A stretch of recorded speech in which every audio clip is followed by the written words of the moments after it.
Update. My deceased wife's parents are trying to take my children. Original story. I was married to Kate for almost 16 years, together nearly 20.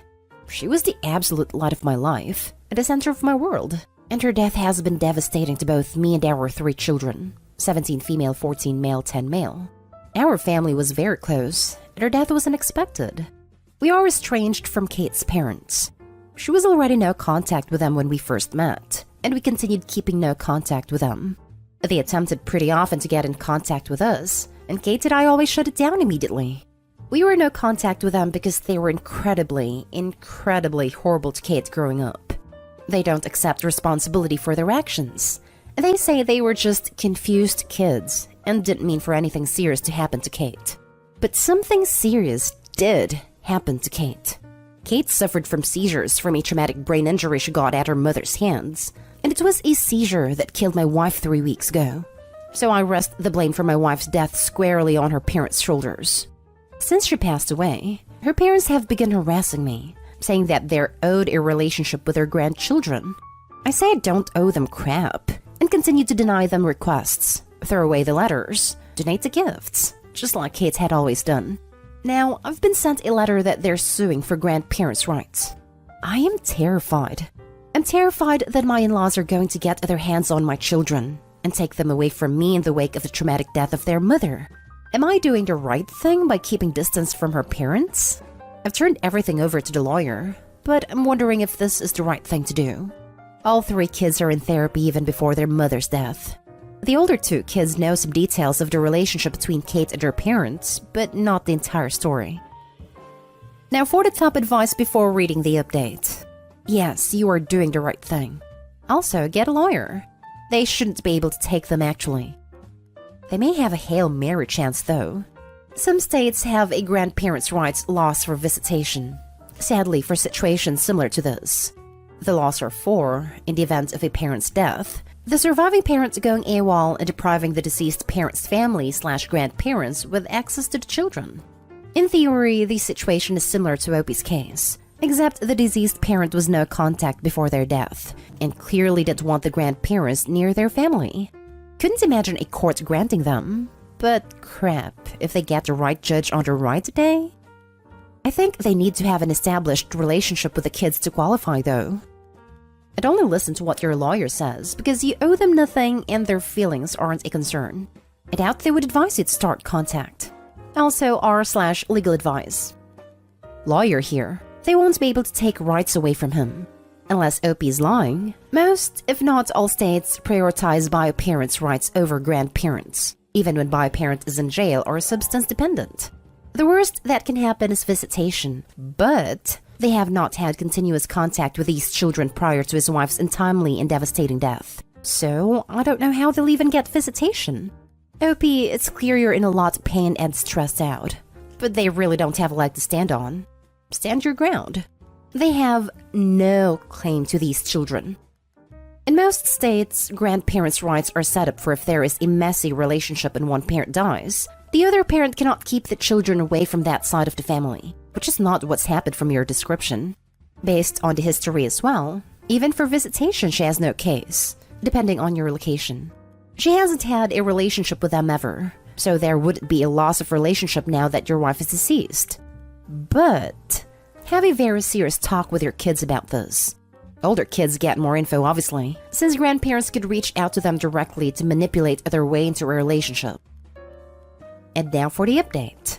A year ago, I came asking advice as my deceased wife's parents were trying to take custody of my 3 children. I want to thank everyone for the advice they gave us. Someone commented about an FU binder, and that came in so handy to fight against these horrific people. It was a really long 9-month battle. I got to know the CPS officers and our night shift police officers on a first-name basis. They reported me for mistreating my children, my dogs, even for breaking into my neighbor's house. In the heat of it, I gathered my kids with our family therapist and asked if they wanted to move. Our house had so many good memories, but also one big terrible memory. I don't like to think of it as running away or hiding, but as the freshest slate we could manage. We're in an entirely different state now, with no contact orders in place to protect us in the future. We miss Kate more than words could ever convey, but we're all together still, and that's the most important part. Good thing you were able to get past them. They're terrible human beings by doing all these things to you and your kids. They alienated themselves from their grandkids by what they've done to them. All the best. I often wonder how evil people exist.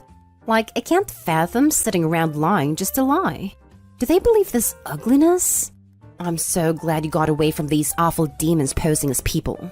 Sending light. You would be so surprised what people will do when someone dies. Their evil sides are quickly revealed. My uncle drank himself to death, and my aunt found him. She stole the rings off his hands and all the money in his wallets before calling my dad and the cops. People can be worse when someone dies. Wow, what a horrific story. I'm a dad who ended up with a custody away from a very troubled mother, so this story resonated with me as I fought long and hard to keep custody. I've had custody for 16 years, and every challenge has been thrown out, but I always fear that one whacked out judge on a bad day, so I can totally relate to the fear. I'm so glad to hear how this has worked out. I wish you the best. Just wanted to post a little empathetic ear. As sad as your story is, you've done the right thing. Thanks for posting, Opie. I'm glad you're now moving on. I feel terrible for contacting you, and I'm just wondering if you can provide any tips, looking back at what has helped you rebuild. Unfortunately, I have a similar story, albeit a little different. My sister is in her very late stages of her life after fighting cancer for 8 years. It has been an emotional roller coaster during this time, and whilst we knew this day was coming, it's cutting a lot harder than we first thought. To top things off, my sister's husband, my brother-in-law, could not take this pain and ended his life in January of this year. Despite what he did, and knowing my sister doesn't have long days, like your kids, she and him leave behind 3 children. So literally as I type, I write to you grieving for my sister. But I have to now prepare to take on guardianship of her 3 children too. They are twins 16 years old and a 10 years old. And by the month's end, they'll have lost both parents. My immediate family is very close. Financially, we are okay too. But I have 3 kids falling into my guardianship having going through grief that no one deserves. I'm not really sure what to do. Everything is falling into place, and I'm terribly sorry for making this about me, especially when you've already gone through hell and back. Next story. How do I start a relationship with my nieces and nephew when their father was responsible for my brother's passing? One of my employees mentioned that this may be a good place to get some advice for my current dilemma. I'm 46 male and 4 kids. My older brother Pete, 48 male I think, who I no longer have any contact with, my younger brother Jake, who is no longer with us, and my youngest sister Kathy, 44 female. Recently, Pete's children, 2 girls and 1 boy, all in their late teens and early 20s, reached out to me and expressed a desire to have a relationship. I have 0 contact with their father, and swore that I would beat him black and blue if I ever saw him again. A little background. My oldest brother Pete was always the golden child. No matter what he did, my parents always had an excuse for why it was not his fault. Bad grade? Teacher had it out for him. Cheating in every single one of his relationships. Good thing you did it to her before she did it to you. That one was my personal favorite. He also used to torment Jake and I constantly when we were smaller than him. Until in high school, when I hit a growth spurt and sprung up to about 6'4" and 230 pounds worth of muscle. After that, I became the typical jock type. Played football, partied, bunch of friends, etc. Well, my younger brother Jake didn't get as lucky, and stayed pretty small and scrawny throughout high school and college, only getting up to about 5'8", and didn't have a super active social life. Despite the difference in our schooling experience, I was always very protective of Jake, especially since we were always having to put up with Pete's crap, which stopped once he realized I could pound him into the ground and not break a sweat, as he was also a lot smaller than me at only 5'10". Not much to say about Kathy. She was a great younger sister, and Pete didn't dare mess with her or he would incur the wrath of our mother. So in the late 90s, Jake met his first real girlfriend, Amy, and was over the moon about her. He spent every spare moment with her, and when he wasn't with her, he would do nothing but gush about her. I had never seen him so happy. Well, one day he comes to us, all smiles, and announces that Amy is pregnant and they are expecting. The mood quickly turned, however, when a week later it came out that Amy had been cheating on Jake for the duration of their relationship with our older brother Pete. This broke my brother. And of course, Pete, being the golden turd that he is, didn't even get a disappointed glance from our parents. To this day, I've never seen someone look so broken as Jake had looked the last time I saw him. I believe his heartache was only compounded by the fact that my parents basically told him to get over it and be happy for our brother. Well, about a week after this revelation came to light, he ended himself. I had never been so sad and angry at the same time in my entire life. Sad that I would never see my brother again, and the pure rage of knowing that this was my brother and parents' fault. During the funeral, Pete walked in with Amy and I saw red. Thankfully, I had other family there to stop me from doing anything stupid, but I told Pete that if I ever saw him again, I would kill him. Shortly after that, I cut contact with 90% of my family, with the exception of Kathy and a cousin I had always been close with, because everyone except them wanted to make excuses for my parents and Pete. Now fast forward to present. I never had any kids, and truth be told, I never wanted any. I much prefer the role of the fun uncle. Kathy met a great guy and had 2 daughters, who I absolutely adore. Pete had 2 more kids with Amy before cheating on her. Shocker. And splitting, and I've never met any of them. My parents have tried to make contact a handful of times, but I always told them to kick rocks. So last week, I'm chatting with Kathy's daughters, 19 and 17, and they mentioned that their cousins have wanted to meet me for a long time, and were hoping I would be willing to meet them as well. I don't believe they know everything that transpired between their dad and I, but I would be lying if I said I never had any desire to meet them. So everyone, I'm hoping to crowdsource any ideas/suggestions on how I begin/maintain a relationship with Pete's kids, while also keeping him and Amy out of my life. Any suggestions are welcome. Edit. One commenter just brought up a good point that kind of changes my question. The reason I wanted to meet with them soon is because they are all back in town at once from college due to COVID. But someone gave me the idea that maybe meeting them one at a time once they return to their college campuses/old living arrangements is the better option. Thoughts? I've had multiple people ask me why Kathy still talks with the people I cut contact with, so I'll just copy-paste one of my replies here. Even though my sister was just as crushed about Jake's death as I was and was angry for a long time, she and her then boyfriend, future husband, hit a financial rough patch after graduating college, and were forced to move in with our parents. Due to unrelated drama at the time, they couldn't stay with me. So my sister stayed with them for several years, and over that time their relationship improved. And even though I wasn't thrilled at the time, I understood. She still doesn't really have a relationship with Pete, but is cordial if they meet. I don't blame her, because our parents did a lot for her, and daughters love their cousins, so I didn't want to put her in that kind of position of choosing. Now for the advice. Did you already ask Kathy's daughters if their cousins know the truth? Since it is very important for you, then maybe Kathy's daughters could help you figure it out, as they seem to be in a good relationship with them. They've told me that they haven't mentioned anything to them, but said it was clear that they were at least vaguely aware. Like they know we are estranged regarding our brother's death, but not sure if they have the details. Make it a prerequisite that they be told the truth about their parents for you to have any relationship with them. I think the situation needs to be handled with care. I don't think there's any harm in meeting them, but you do need to be clear with them that you have no intention of seeing or interacting with their father. From your earlier comment, it sounds like the kids are all adults. But since they're still living with their father, it might be best to hold off on the specifics of why you won't talk to their dad until they're a bit more independent. Your brother definitely sounds like the type that would blame you for turning his kids against him, and knowing the truth could make their lives more difficult while they're still under his roof. Those were my thoughts as well. I'm sure one of their first questions for me is going to be why their father and I don't speak, and given their living situation, I'm not sure if it would be good for them to know that information while still under his roof.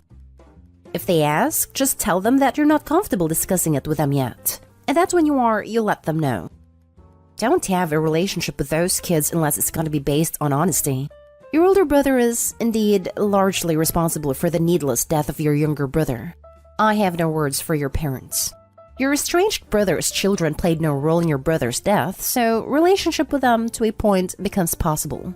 However, I don't know how you can have a relationship with them unless they know the truth. It's time for your older brother and your parents to own their dishonesty and dysfunction. I'm so sorry for your heartache, Hirobi. Last story is titled, My 19 male, half-sister 17 female, isn't happy my father won't sponsor her college. My half-sister is 2 years younger than me. She is a rising senior and will be entering college in fall 2022. My half-sister's parents are essentially broke. This is because my mother is very ill, and a lot of their expenses go towards her treatment. My half-sister's dad pays for all her medical bills, and mine does not.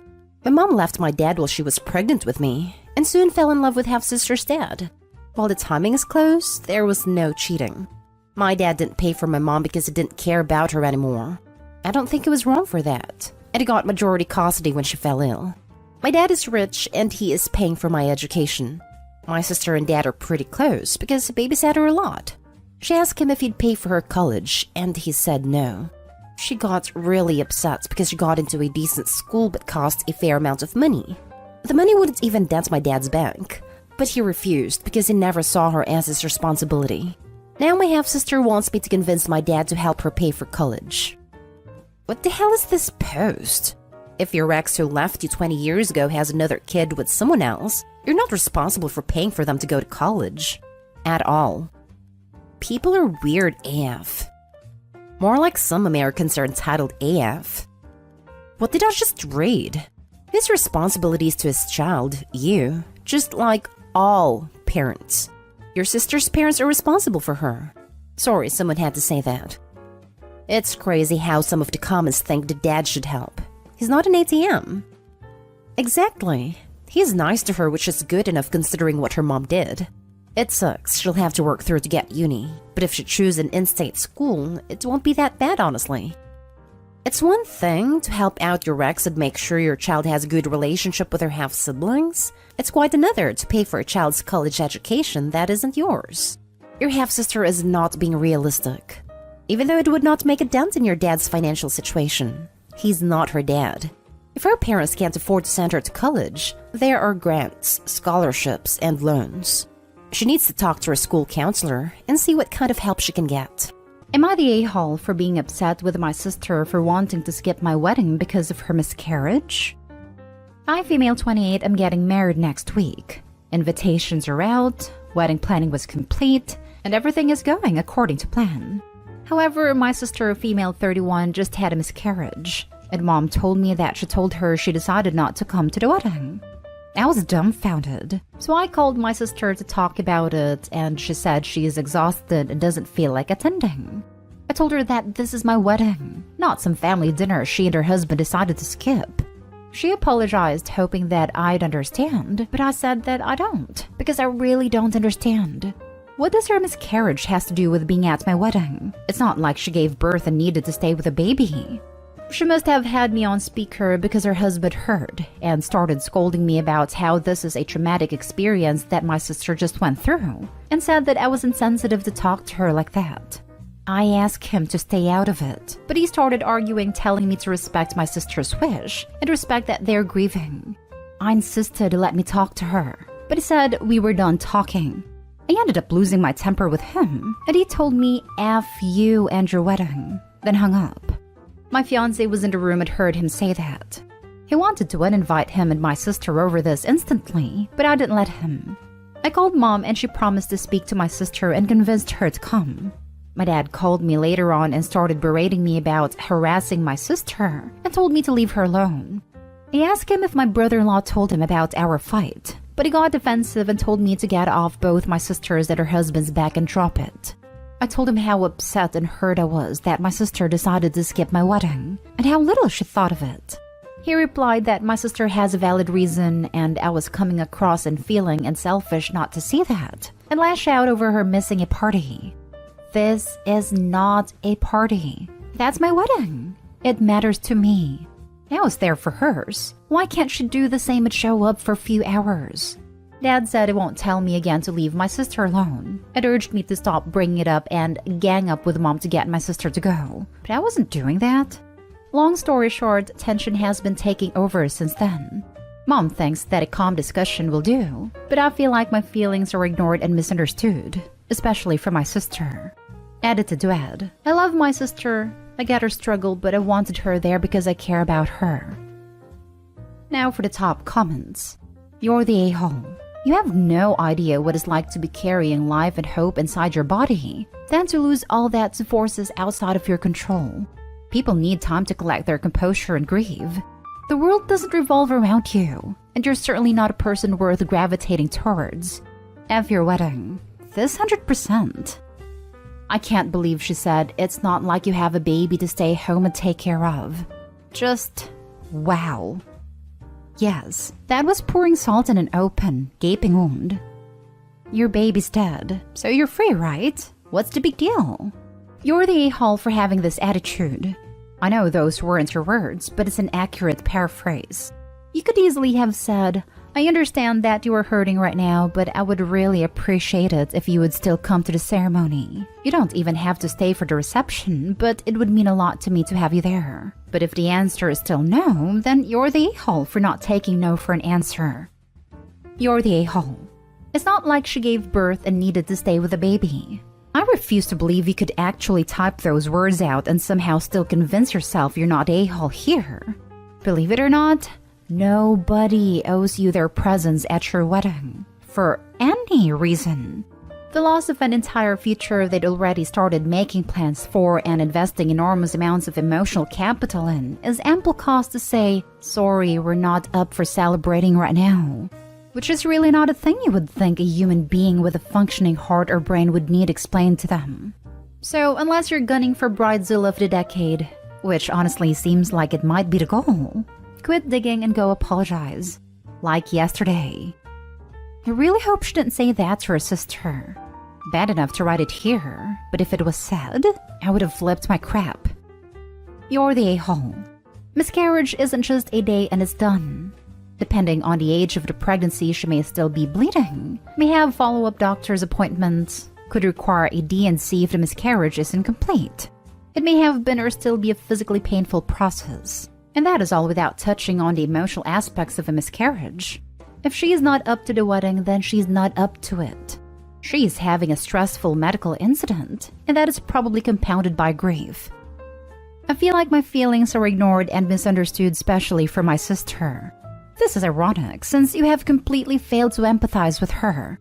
If you can't attempt to understand her situation, then best thing would be for you to let it go and not talk with her. Next story. Am I the a-hole for not giving my brother my mother's engagement ring even though I agreed in the past?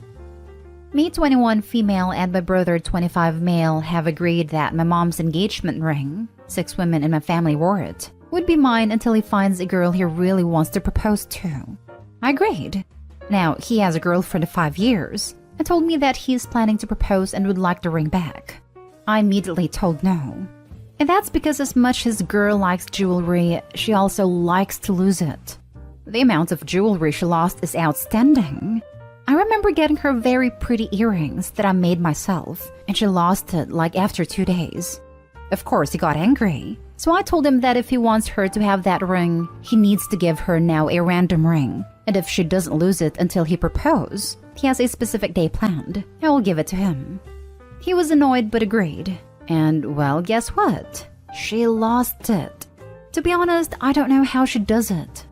Well, I decided not to give the ring because it's a very important thing for my family, and said that if he wants to propose, he can buy another ring. I am not letting her lose it. When she finds out, she was also furious because apparently she loved the ring. She promised to keep it saved because she knows how important it is to us. I told her that I will just keep it as my wedding ring if I ever get married. I don't know. Maybe I'm dumb for not giving her a chance. Edit. She knew about the don't lose this first ring and then you will get the heirloom.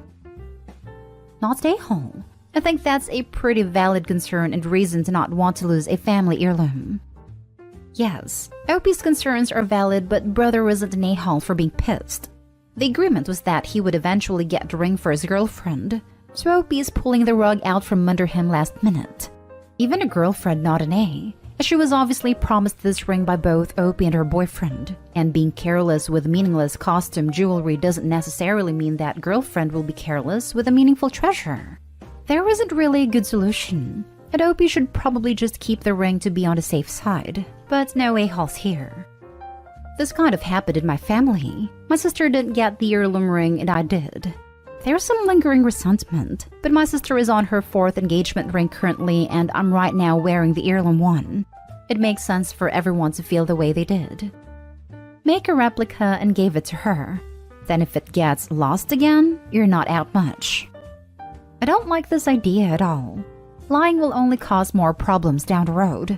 They might find out if they ever take it to a reputable jeweler for whatever reason. Example, cleaning resizing appraisal. Adobe will be seen as a huge a-hole. Honesty is the best route, and telling them the truth that she is too irresponsible is the best course of action. Not stay home. She loses nothing. Are y'all sure she doesn't sell it? I don't think so. It's not that expensive, to be honest, especially the ones I made myself. And why would she sell the one she bought herself? I think it's more that she loses stuff she doesn't like. I thought the same about the earrings, but she knew the fake ring was a gateway to the heirloom. Unless plot twist, she hates the heirloom as an engagement ring but doesn't want to tell the brother and pretends to be upset. Next story is titled, Am I the a-hole for hiding my fiancé's ring so she had to wear the one I bought her to see her parents? My fiancé comes from a very wealthy family. She was spoiled growing up as she was the youngest and only girl. Her dad is Persian, and according to her, their culture is very big on displays of wealth and money and jewelry.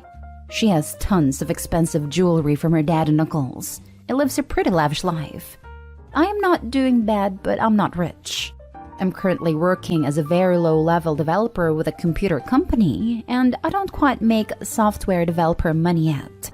When I proposed to my fiancé, I had to get a ring that wasn't very lavish. Like the ring she's got as a 13-year-old girl for her birthday or better looking. I thought that shouldn't matter as much though, as the ring is the least important part of the engagement. I'm also planning to get her a much better ring when I can afford it. So she accepted, but unbeknownst to me, she hadn't been wearing it, especially around her family. She keeps an engagement ring in her car that she got herself, takes off the ring I got and wears the other ring out. I found this out on a day I had to borrow her car. I put my wallet in a console while going into the gym and saw a ring box. I know I probably shouldn't have opened it, but I did. I was able to recognize it as an engagement ring, and when I got back home, I confronted her. She said that she prefers to wear that one around family because they already are suspicious about me since I'm not rich, and she wanted to protect me from any judgment. She said that if anyone from her family saw the ring I got, they'd think I wouldn't be good enough for her. I told her I didn't care, and it made me feel bad that she didn't wear my ring. She said that she would start wearing the ring out. Come last weekend, we have a dinner. She says she has to wear the ring when we see them for my sake. I again told her I didn't care what they thought of me. We argued, and she said that she was wearing the ring and that was final. So while she was in the shower, I went down to her car, swapped the rings. I drove her car to her parents' house, and she looked in her console and it was my ring. We got into an argument before she finally put it on and we went inside. The night went kinda bad. Her dad grilled us about the new ring, and he said that I should have bought her a better one and laid it into me about it. Her female relatives told her that she might need to reconsider the wedding since I cannot provide. We got into a huge argument when we got home, and she told me that I ruined my reputation in their eyes now. Am I the a-hole? Now for the comments. I'm going to go with you're the a-hole. Your fiancé isn't materialistic. If she was, she wouldn't be marrying you knowing that you are early in your career and financially not as secure as she is used to. She got the second ring because she was trying to protect you from her family's disapproval. Your own ego wouldn't let that go. Yes, she's trying to save face so her family doesn't disapprove. Why enter the family off on the wrong foot? Is your goal for her family to dislike you? Not saying it's valid, and have her need to defend you all the time?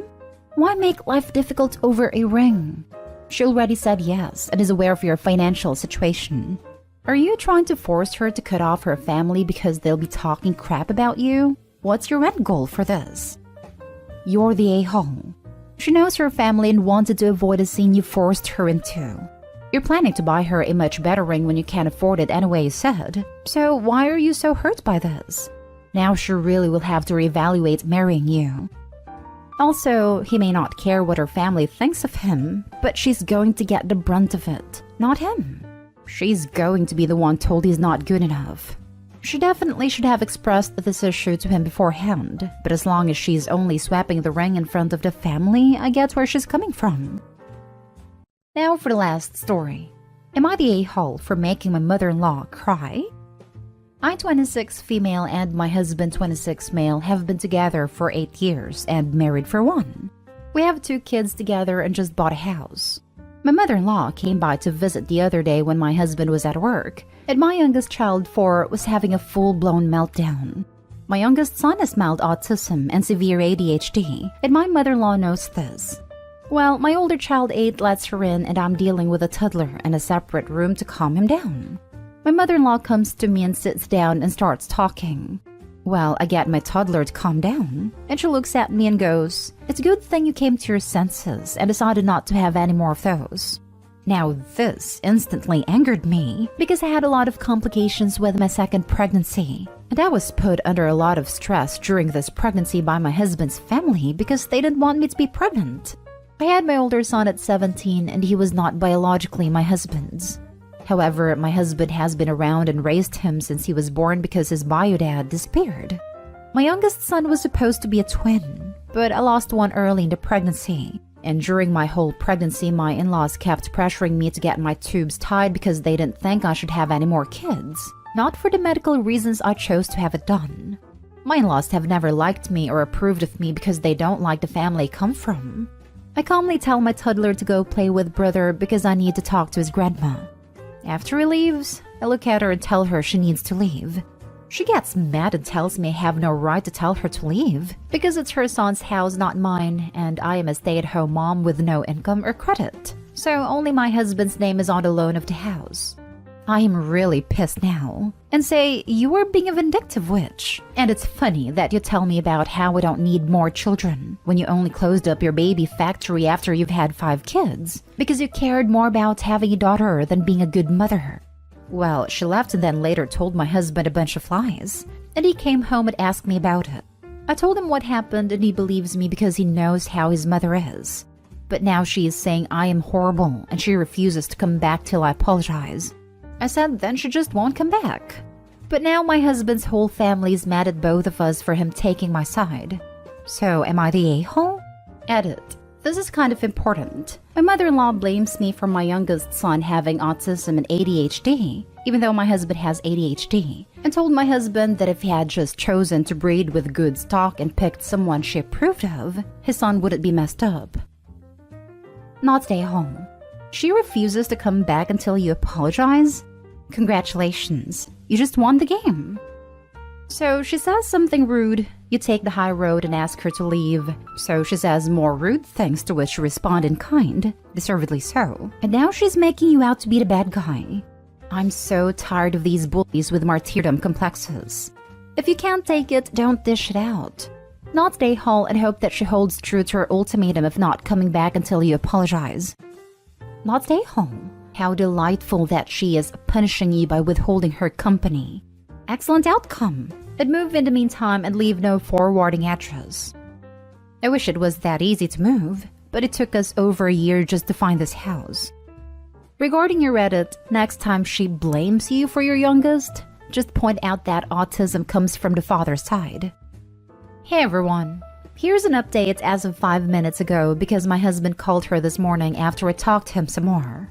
He told her until she apologizes to me, she is not welcome in our house or around our kids.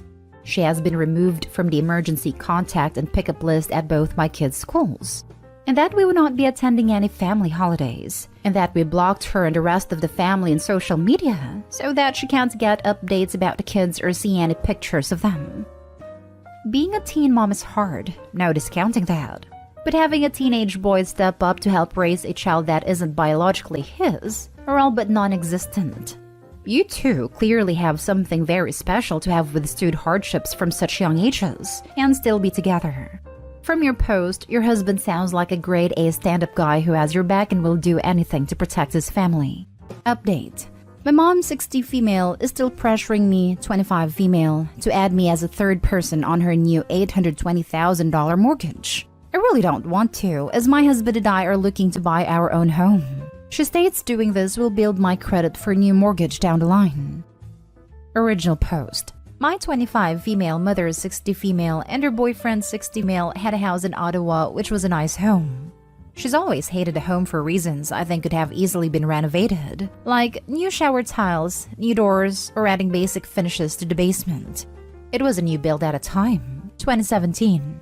I, as well as the mortgage advisor, advised against it, given that the new home she wanted went for $820,000 and she still had quite a lot left on her mortgage. In the end, the bank pre-approved her and her boyfriend for $500,000 with the knowledge that the rest of the fees will be covered using the profit from her old home. Fast forward to now, she keeps asking me to come on as a third person. Given that with my good job and with a salary of over $65,000, the pre-approval amount will be higher. The issue is, I am now married, and my husband and I are also saving up to buy a home in the next few years. She dismissed it and said doing this with her will build my credit. And when I'm ready to buy a home, the bank will approve me and she will definitely co-sign with us. Is this a thing? Because she went and told her mortgage advisor that I'm interested, but I don't think she gave her the details. Not only that, I'm pregnant and will be going on maternity leave, which means that it's not the time to think about things like this, because I will technically be on employment insurance, which is exactly why my husband and I are waiting until I get back to work, and he gains more seniority in his work. I'm at a loss in what to do because my mom has screwed me over for small amounts of money, so that alone I don't trust her. But it's the fact she's already telling the mortgage advisor I want in, and she's disregarding the fact that I'm married with her own grandkid on the way. However, she did state doing this will build my credit, and it will be easier to qualify for a new mortgage down the line with my husband. Now for the top advice before reading the update. No, the bank will see you as having a massive liability. This will make it much harder, as in the eyes of the bank, you will already be on the hook for a mortgage. You'd also lose your first-time home buyer's land transfer tax rebate too. Parents of my friends tried to do that with their son at 18, buy a house in his name essentially to save the tax. Luckily, he knew about it and said, hell no. Who the heck are those pathetic excuses for a parent? How freaking low must you be to feel okay about screwing over your own child? They rationalize it somehow. People are very good at that. The mortgage you are on will have to be included in your debt ratios when applying for your own mortgage. Having an existing mortgage included in your debts will make it very, very difficult to obtain your own mortgage. Absolutely do not do this. It will make it harder for you to get a mortgage later, as it will be considered your debt. You will be responsible for the mortgage if she doesn't pay it. When you go to get your own mortgage, her co-signing will be useless because she will also already have a mortgage which will be considered.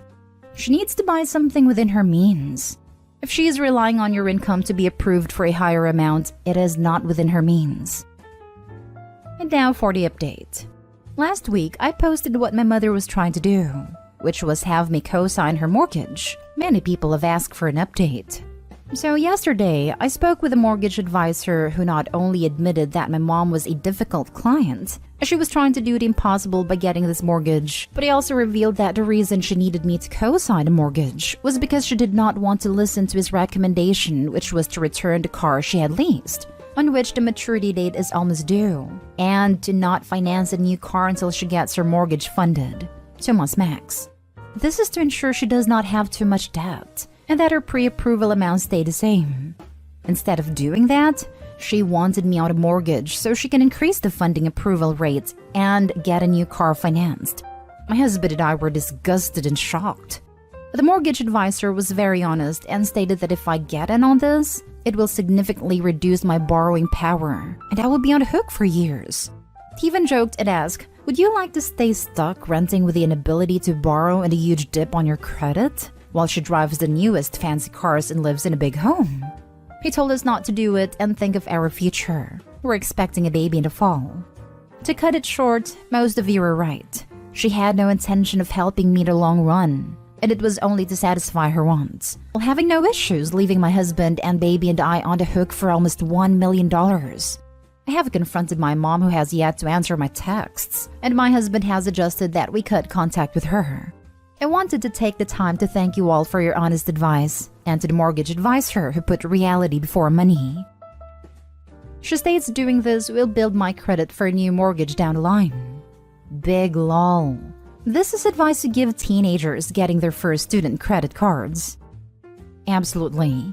This would destroy Opie's credit. Opie would have no chance of getting a mortgage in a few years with $800,000 of debt to their name, and all those first-time home buyers' perks would be gone.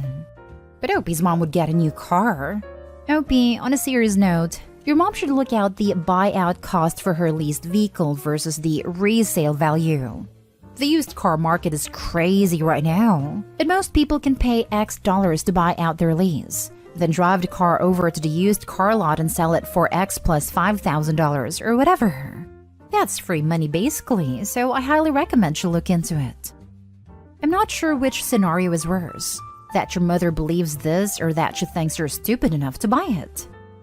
1. You do not need a mortgage to build credit. Just a credit card that you never use. Paying down would suffice. 2. If you are added on a mortgage/title, you, plus husband if purchasing together, will lose your first-time home buyer credit. 3. Just say no. Refuse to sign any documents.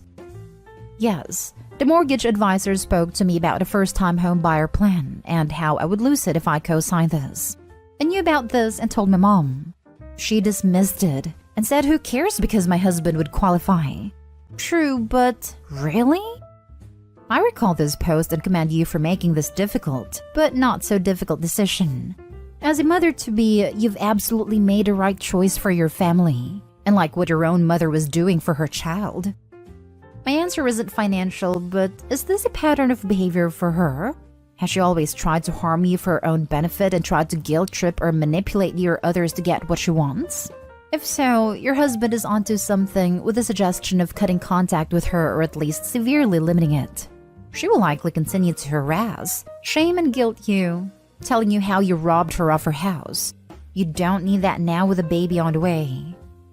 When I was younger, 21, I got the opportunity to move to the UK after finishing school.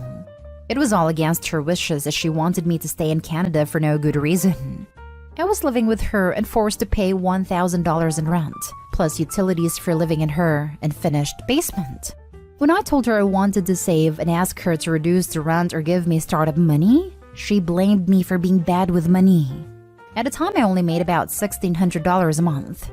Nevertheless, I rebelled, saved my money, got a second job, got the visa, and moved to the UK, which is actually where I met my now husband. When I was there, I was thriving in my own way, a job, apartment, friends, etc. Then about a year later, she would send me WhatsApp messages telling me she's extremely sick and had issues with her nerve muscles which was preventing her to move. She would call me sad and crying. A few months later, I went back only to see she was perfectly healthy and has never been better. She would then ask for money, get me to stay with her, and it's all a blur. But I gave up the apartment, paid what was left of the rent, and ended up staying in Canada. Stagnant and paying her $1,000 plus utilities to stay with her. The only good thing that came from this was that I met my husband. We're now here, and he seems to catch on much quicker to my mom's manipulative tactics. Last story is titled, Update. Am I the a-hole for being upset that my siblings are getting my part of an inheritance but I'm not because I'm a recovering addict? Original post. My parents are pretty wealthy. I'm 26, and from 21 to 25 I was in and out of rehabs. I was abusing so many different kinds of substances, and I wasted so much money. I OD'd once and it destroyed my family to watch me go through that. I am intensely ashamed of who I was as a person, and I have been sober for almost a year. My parents are now approaching their late 60s and have started finalizing their wills and inheritance. Yesterday, they sat me down and told me that I will not be getting any of the inheritance, as they don't trust me not to relapse with all that money suddenly in my possession, and as a result, my siblings will be getting my share of the money. I was pretty upset about this, and I said that they were going to make my siblings rich, while I would get nothing from it, and that wasn't fair. I was almost yelling at this point. They told me to calm down, but I was too upset to listen, and I left. I called my brother and sister after I left, and told them what my parents said, and they said that it was their choice and there wasn't anything they could do. I accused them of just wanted all the money for themselves, and not caring about what happened to me. Today, I have my dad texting me that they are worried about me and disappointed in my behavior yesterday. I talked to my sponsor and he said that while anger is understandable, I have to do everything in my power not to ruin the trust I've built with my family over the past year, and acting like an a-hole addict won't help. Sometimes I still have trouble with my reactions to things now that I'm sober. However, I don't feel as though I'm entirely unjustified here. Am I the a-hole for getting upset? Now for the top comments before reading the update. You're the a-hole because you probably spent your share of the inheritance every time they tried to help you. Seriously? Add up every dollar they've spent on your addiction, or ask them to add it up, and then ask yourself if you deserve any more. Don't forget all the time and emotional labor that goes with all this. How many days off or vacations got sidelined? How many sleepless nights? Emotional/relationship damage caused by things said or done while OP was under the influence.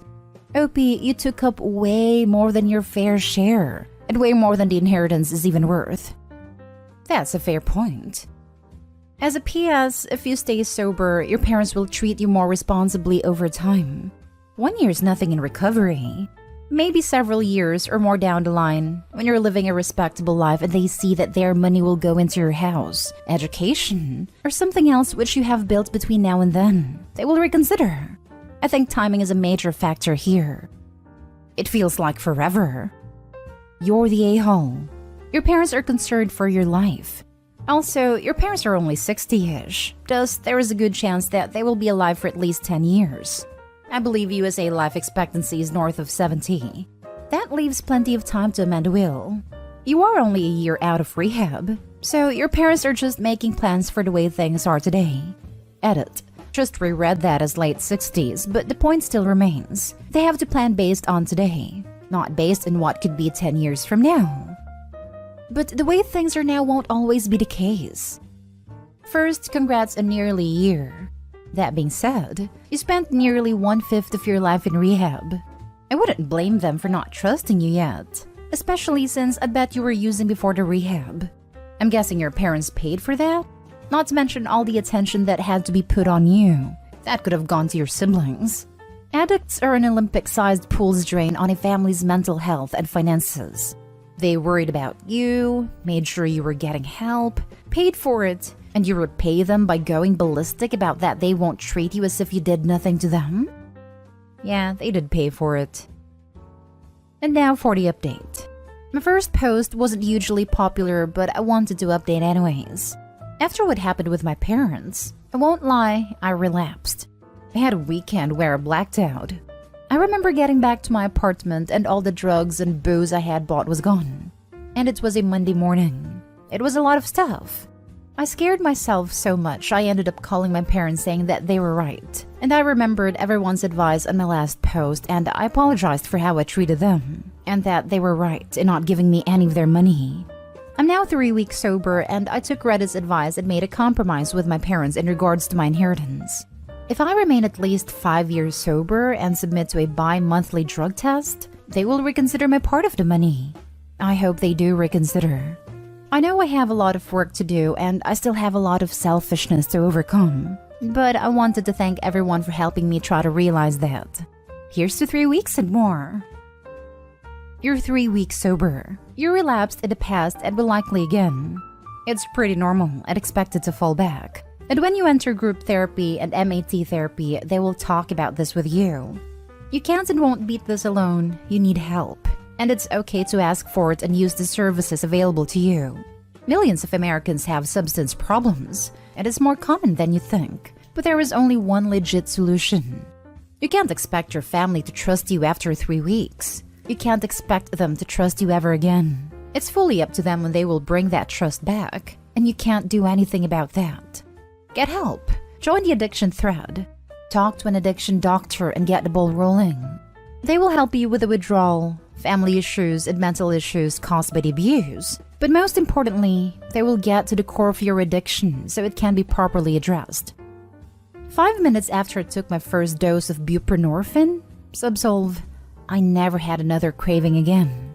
The withdrawal issues washed away, and when I fully gave myself to the program, fully stopped self-diagnosing myself and let the professional doctor do what they are trained in, soon I was honest to them and me, the process became insanely easy.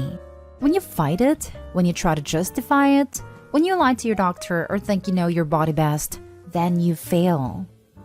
Your parents owe you nothing. It seems like they already saved your life once and spent a lot of money doing it. Make your own money. Not everyone has rich parents. You should just appreciate their unconditional love. They worked hard their whole lives for their money. You were not entitled to it, even if you were sober. Also, be sober for you, not for money. Abso-freaking-lutely couldn't agree more. Being sober for money will kill you when the money comes. Addiction might take a break while you're sober, but it will pick up where it left off and can oftentimes pick up steam for lost ground if it gets traction. A sudden influx of money is almost always a destructive force if your foundation for sobriety is built on anything but a solid cornerstone. You more or less prove their point. At a first hurdle, you immediately used again. If they give you a penny more, you'll just relapse. Way to completely miss the emotional impact of your parents saying they have no faith in you. They could have put the money in a trust and made it accessible in small amounts, conditional on verified and continuing sobriety. They could have not given anything, but cited the fact Opie had already spent his share of the inheritance and all the rehab and care during their bad years. But no, they basically just told him they don't think he'll amount to anything ever again. I'd probably relapse too. Not that I expect better from this sub. The last thread was a judgmental garbage fire, and I'm sure this one will be too. Huge amounts of people just straight up telling Opie is guaranteed to relapse again and is a piece of crap for doing so. That'll sure help him move forward. It's one thing to tell someone to adjust expectations and prepare for a struggle to maintain sobriety. It's quite another for hundreds of people to crap all over the vulnerable person at their lowest point. Nice job, everyone. Hope the self-righteous high was worth it.